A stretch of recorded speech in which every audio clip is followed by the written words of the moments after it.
Hello दोस्तों, how are you. आप लोग सब कैसे हैं? मुझे उम्मीद है कि आप सब ठीक होंगे, है ना। अभी तक हम लोग वर्गों के क्वेश्चनों के वर्ग के क्वेश्चन के बारे में हम लोग को थोड़ा सा पढ़ रहे थे, है ना। तो हमारा वर्ग का टॉपिक खत्म हो चुका है। आज से हम लोग देखिए कुछ नए टॉपिक पर चर्चा करेंगे। क्या है आज का टॉपिक? हमारा घातांकों पर आधारित प्रश्नों के बारे में हम लोग जानेंगे। ज़्यादातर हम क्वेश्चन वो बताएंगे जो एसएससी जीडी की परीक्षाओं में पूछे जाने वाले हैं, है ना। अभी नई फिलहाल में भर्ती आई है एसएससी जीडी में, उसी के आधारित पर हम कुछ क्वेश्चन बताएंगे जो कि पूछे जाएंगे, है ना। तो देखिए पहला क्वेश्चन क्या दिया हुआ है हमारा, घातांकों पर आधारित प्रश्न है ना। पहला क्वेश्चन जैसे देखिए क्या लिखा है, 16 का पावर क्या लिखा हुआ है, 16 का पावर 0.16, 16 का पावर 0.16 और 2 का पावर 0.36। इसे पढ़ेंगे 16 का पावर 0.16, 2 का पावर 0.36 दोस्तों। तो अब देखिए इसे हम क्या करेंगे, इसका देखिए इसका आधार 2 है, इसका आधार 16 है। पहले हम दोनों के आधार को सेम करेंगे, तो इसके आधार को 2 बनाएंगे। इसके आधार को 2 बनाने के लिए हम क्या करेंगे, दो इसका पावर 2 का पावर कितना कर देंगे कि 16 हो जाएगा।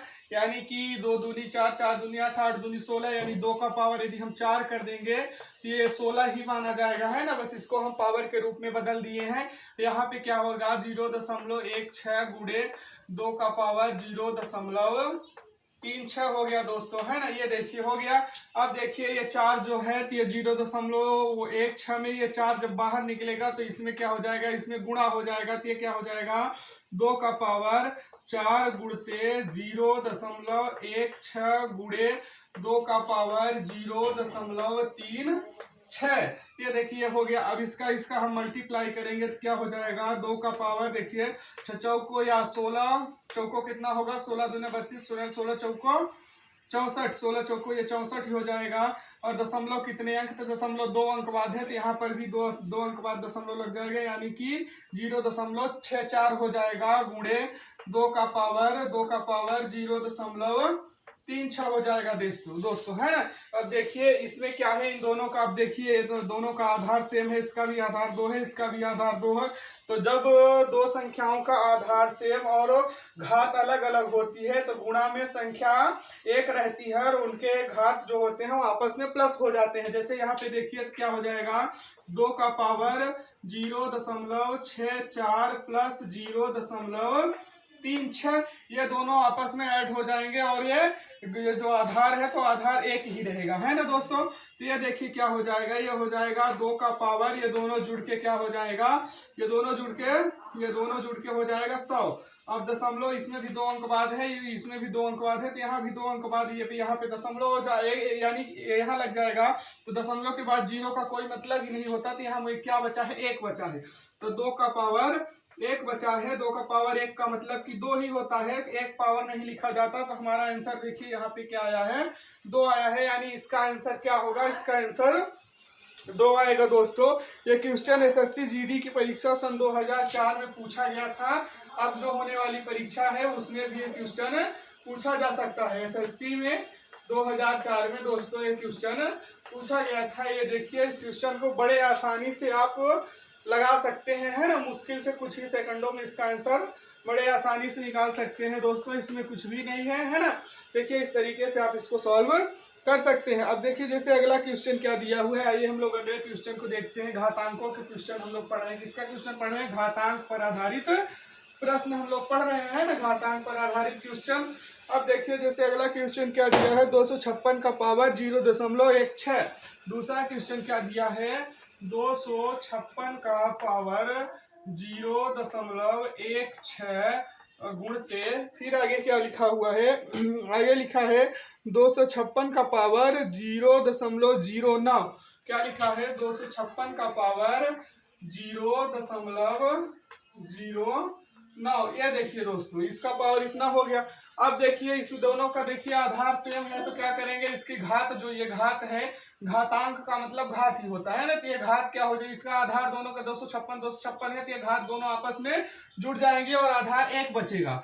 तो यहाँ पे क्या हो जाएगा, 256 का पावर 0.16 प्लस 0.09। ये देखिए दोनों जुड़ के क्या हो जाएगा, 256 का पावर ये दोनों को ऐड कीजिए तो 9 6 15 की 5 हासिल 1 और 0 1 1 तो यहाँ 2 आ जाएगा, 2 अंक बाद तो यहाँ लग जाएगा तो क्या हो जाएगा 0.25। अब 0.25 को अगर हम बटे के रूप में लिखेंगे तो क्या हो जाएगा 256 का पावर, ये देखिए 25 है तो 25 ऊपर हो जाएगा, अपान में क्या हो जाएगा 0.2 अंक बाद है तो 2 1 लिख के 2 0 लगा देंगे यानी बटे 100 हो जाएगा।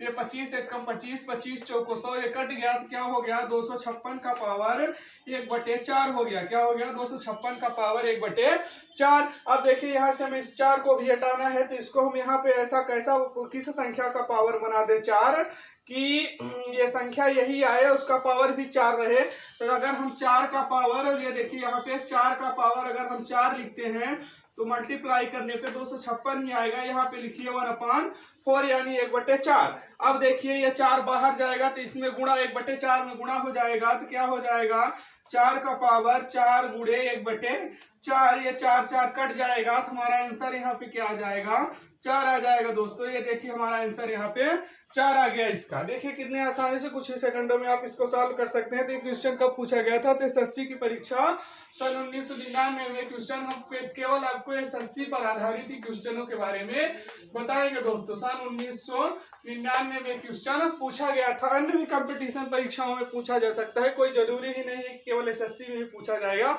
लेकिन मुख्यतः यह एसएससी के ही क्वेश्चन है ना। तो देखिए ये 4 आ गया आंसर, बड़े आसानी से आप तुरंत इसका आंसर निकाल लेंगे। इसे समझाने में टाइम लग रहा है, यदि आप सॉल्व बस करना हो तो कुछ ही सेकंडों में सॉल्व कर सकते हैं। अब देखिए जैसे अगला क्वेश्चन क्या है दोस्तों, आइए अगले क्वेश्चन को हम लोग देखते हैं ना। घातांक पर आधारित अगला क्वेश्चन क्या दिया हुआ है हमारा, आइए उसको देखते हैं। तो ठीक है दोस्तों, हमें उम्मीद है कि आपके समझ में आ रहा है ना। अगला क्वेश्चन क्या दिया हुआ है तो अगला तीसरा नंबर क्वेश्चन है हमारा। ये देखिए तीसरा नंबर क्वेश्चन क्या दिया हुआ है, 4 का पावर 0.5। क्या लिखा है 4 का पावर 0.5 गुणे 4 का पावर 0.5 गुणे 0.5 का पावर 4, 0.5 का पावर 4। ये देखिए दोस्तों इस तरीके से ये लिखा हुआ है। तो आप इसको देखिए 0.5 को अगर हम घात के रूप बटे के रूप में लिखेंगे तो क्या लिखेंगे तो ये हो जाएगा 5/1 लिख के 1 अंक बाद दशमलव तो 1 0 लगा देंगे है ना। अब गुणते ये क्या हो जाएगा, इसको 0.5 को बटे रूप में लिखेंगे तो कैसे लिखेंगे तो ये भी हो जाएगा 5/10 का पावर 4 हो जाएगा दोस्तों। हो गया ना। अब ये देखिए कट जाएगा 5 एकम 5 5 दूनी 10, ये भी कट जाएगा 5 एकम 5 5 दूनी 10। तो ये क्या बचेगा 4 का पावर 1/2 बचेगा यहाँ पे, गुणते 1/2 का पावर 4। ये देखिए बच गया है ना। अब देखिए 1/2 है ना, 1/2 तो इसका हम देखिए 2, इसको हम 2 का पावर 2 लिख सकते हैं, 4 का वही होगा 2 दूनी के 4, 2 का पावर 2 लिख सकते हैं। तो ये देखिए 2 का power 2 to the whole power 1/2 है ना, टू द होल पावर 1/2 गुणते 1/2 का पावर 4 है यानी 1/2 का 4 बार मल्टीप्लाई, यहाँ कर लीजिए 4 बार मल्टीप्लाई। 1/2 गुणते 1/2 गुणते 1/2 गुणते 1/2। तो ये देखिए हो गया 4 बार मल्टीप्लाई। 2 का पावर 2 का मतलब कि 2 का 2 बार मल्टीप्लाई, 2 दूनी के 4 हो जाएगा। अब ये 2 जब बाहर जाएगा तो 1/2 में गुणा हो जाएगा तो क्या हो जाएगा 2 का पावर 2 गुणे 1/2। ये देखिए 2 2 कट जाएगा और यहाँ पे क्या आ जाएगा गुणते 1 1 कम 1 1 1 कम 1, ऊपर 1 ही रहेगा। ये 2 दूनी 4 4 दूनी 8 8 दूनी 16, यहाँ पे क्या आ जाएगा 16 आ जाएगा दोस्तों। अब यहाँ 2 का पावर 1 बचा है यानी 2 बस बचा है तो क्या होगा 2 गुणे 1/16। ये देखिए ये भी कट जाएगा, 2 1 कम 2 2 8 16, तो हमारा आंसर यहाँ पे क्या आ जाएगा 1/8 आ जाएगा दोस्तों है ना। आपको जहां कहीं भी ये दिखता है तो आप उस पर टिक कीजिए, 100% आंसर सही है। ये क्वेश्चन कब पूछा गया था दोस्तों, तो ये देखिए क्वेश्चन एसएससी की परीक्षा सन 2000 में पूछा गया था। कब पूछा गया था तो एसएससी की परीक्षा सन 2000 में ये पूछा गया था दोस्तों। तो देखिए इस टाइप के यदि आपको क्वेश्चन मिलते हैं घातांक वाले तो आप इसी तरीके से बड़े आसानी से उसको सॉल्व कर सकते हैं है ना। तो देखिए बड़े आसानी से कुछ ही सेकंडों में आप आंसर निकाल सकते हैं दोस्तों है ना। हम तो ठीक है, आज का टॉपिक हमारा यहीं तक था। अब हम आप लोगों से कल मिलेंगे। यदि हमारा वीडियो आपको पसंद आए तो लाइक शेयर सब्सक्राइब करें दोस्तों।